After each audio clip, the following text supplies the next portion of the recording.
Genesis chapter 11. And the whole earth was of one language and one speech.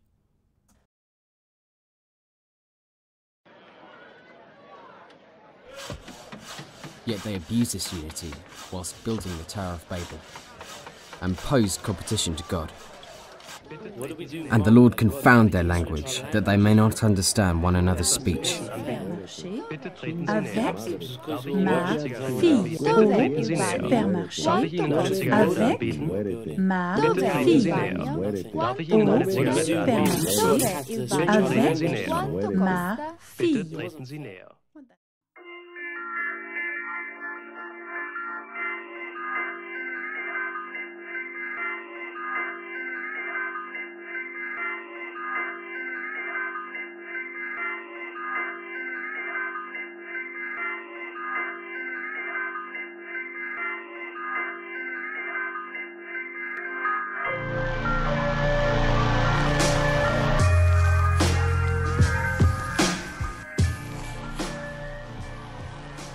At some point, we've all lived this life. Are we ready for a second? Does this second life reflect the feelings of those less likely to express them in real life? Or have we come full circle and returned to a time where our language is confounded and we can't understand one another? In life, we are continuously placed in moments of social interaction. Every human tackles these situations with different actions. The answer? Enter a world where there is no social awkwardness. Converse with those you would never approach in real life. Flirt with those whose appearance may deter you in reality. Form bonds with those you would walk past without question. And most importantly, be who you want to be, without the hassle. Phil, 19 years old, is an avid video gamer. By spending the majority of his days immersed in fantasy worlds as a customised avatar, he has established himself as an important figure amongst his gaming contemporaries.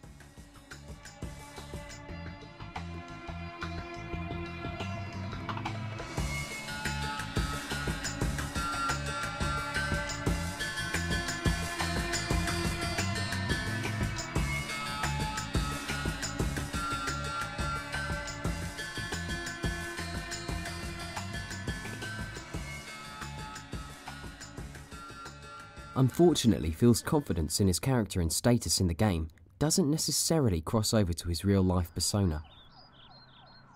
The reason is not because he's unfriendly or dull, as I've discovered since we first met last year, but because he lacks the self-assurance and the drive to approach social circles and establish himself as he has done so successfully as his avatar.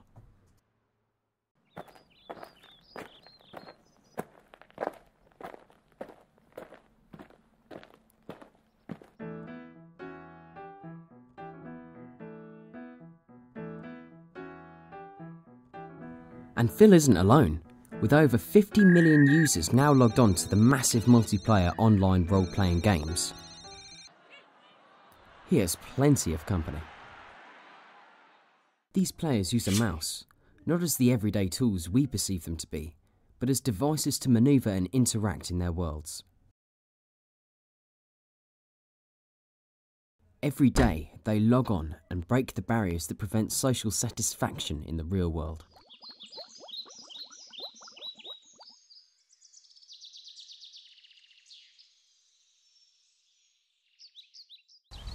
How long have you been playing these games for? I would have been playing for a year in May. Probably play about 8 or 9 hours a day. Yeah, I mean, the real world, everyone just feels so much more cold and distant, and there you can just go up to someone, say hi, have a chat, whatever. You don't know the person on the other end, the other person doesn't really know you, so you can express stuff and they won't know who it is that's saying all this stuff. In a virtual world where community is priority and everyone shares a common interest, do the introvert players like Phil learn and adapt these social skills into the real world? I definitely have more confidence in my social skills. I can definitely go up and talk to more people now that I've done it in the game.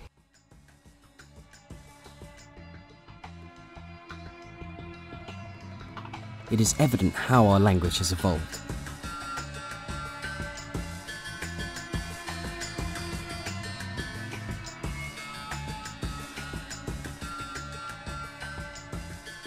As technology advances, the manner in which humans communicate changes. There are unmistakable advantages for the timid users to feel significant, but with this progression, certain dangers occur. Late-breaking coverage. This is Eyewitness News 4 today. 2,100 people lost. Griffin was killed earlier this month. Sapporo is the biggest cyclone. This morning at 9. With advances in communication comes more fuel for global conflict. With that said, how are these virtual worlds harmful to the players?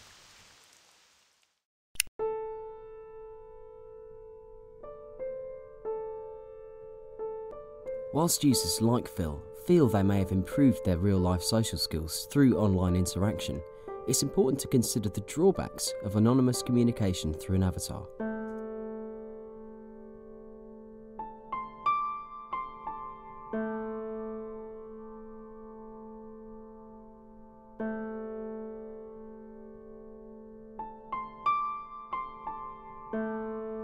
Known as the bowling alone hypothesis by Robert Putnam, who describes the decline of social capital in America since the 1950s, virtual online worlds form a branch of these findings.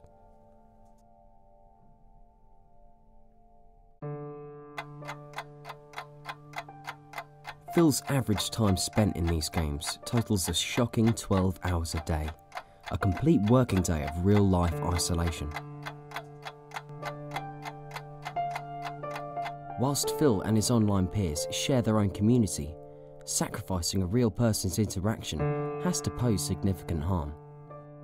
It soon became obvious that the games were always on Phil's mind, as lengthy debates and conversations with people would generally occur if he found a fellow gamer. Are these virtual societies becoming an addiction rather than a pastime?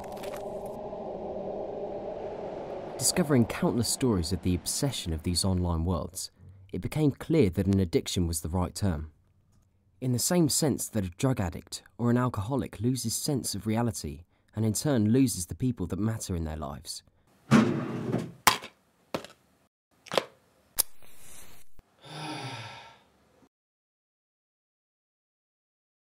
Users of these games have their own stories to tell.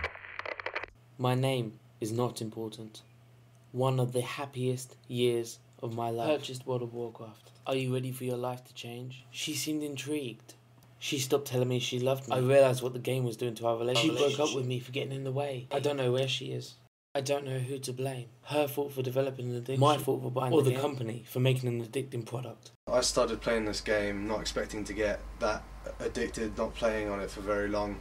But like, it's just another way to let loose. You can become someone totally different. You don't have to be yourself while you're inside the world in the game or whatever. So it takes up most of my nights when I should be sleeping. Stay up all night and play on this. Some of my main priorities have been overshadowed because of the amount of time that I spend on the game. When a friend asks me out, I'll say no because I want to come back and play on the game. Not feeling content with the second-hand accounts of the online virtual worlds, I took it upon myself to investigate the programme.